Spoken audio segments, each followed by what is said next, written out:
ఓం నమో వెంకటేశాయ.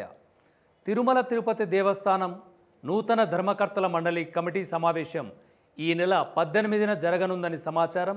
ఈ సమావేశంలో తిరుమల తిరుపతి దేవస్థాన చైర్మన్ బిఆర్ నాయుడు ఆధ్వర్యంలో నూతన మండలి కమిటీ సభ్యులతో అన్నమయ్య భవన్లో నిర్వహిస్తారు.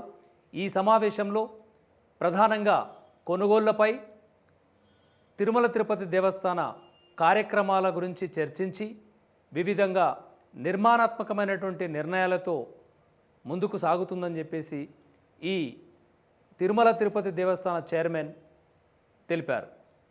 ఈ సందర్భంగా అక్కడికి విచ్చేసేటువంటి భక్తుల అందరి సౌకర్యార్థం కోసం కనీస వసతులు, కనీస సౌకర్యాలు అందరికీ అందుబాటులో ఉండే విధంగా చూస్తామనే ముఖ్యమైన ఎజెండాతో ఈ సమావేశం కొనసాగనుంది. తిరుమల తిరుపతి క్షేత్ర పుణ్యక్షేత్రమైనటువంటి శ్రీ వెంకటేశ్వర స్వామివారి దర్శనానికి సుదూర ప్రాంతాల నుంచి వచ్చేటువంటి భక్తుల సౌకర్యార్థం కోసం అక్కడ కనీస వసతులు కల్పిస్తామని, అభివృద్ధిలో భాగమే ఈ నూతనంగా ఏర్పాటు చేస్తున్నటువంటి కమిటీ ఉద్దేశమని బిఆర్ నాయుడు తెలిపారు.